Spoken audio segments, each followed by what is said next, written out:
The West is the land of the cowboy, hardy and independent. He loves big sky country for its endless horizons, limitless freedom, and the spirit of adventure. And he loves his herd, his clan, his people. If you're in, you're in. If you're not, you might want to think about skipping town. Not much has changed in the 150 years, except the mode of transport.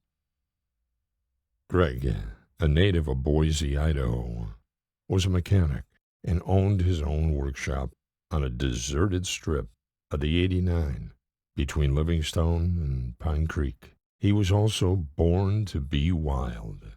He wore the patch of the Buffalo Soldier bike gang and rode every weekend. He'd been to Sturgis a few times, but stopped going after a female angel had punched him for touching her chrome. That female angel was Angela. They had met up in a Sturgis bar later that evening to patch things up, and that's when things got messy. And when the Buffaloes saw the angel stepping in, they stepped in. Like I said, things got messy. A classic biker fight, including broken glasses and damaged bikes. The angels pushed Greg's Harley over, crushing its modified handlebars so severely that he had to get a ride from another Buffalo Soldier while it was repaired. Greg looked at her gang patch and her soft face. Greg looked north, up the 89. It was clear for 15 miles. South was the same, but just to be cautious. Greg pushed Angela's bike into his workshop, and Angela followed, smiling as she watched him set it on its stand. She stared at her bike while Greg closed the workshop doors. Greg stood behind Angela, looking at her leather-clad body, her neck, and her hair, while Angela continued looking at the bike. Greg touched her neck, her hair, her hips, then wrapped his arms around her waist, kissed her neck, and played along. Greg kissed her neck and began to unzip her jacket, prompting her with more questions. Angela turned and began to remove Greg's jacket. Greg now removed Angela's jacket.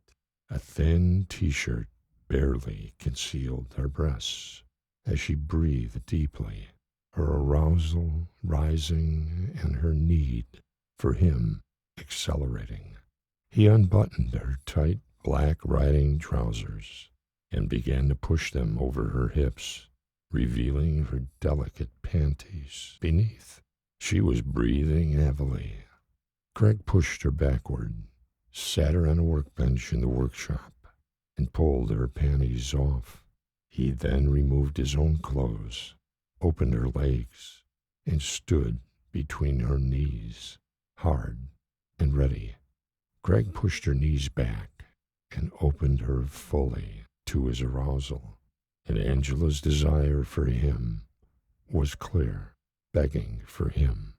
He moved his aroused body and pressed into hers, pushed in hard, stretching her deep inside as he took control of her. Greg rode her body with a passion only secrets can evoke.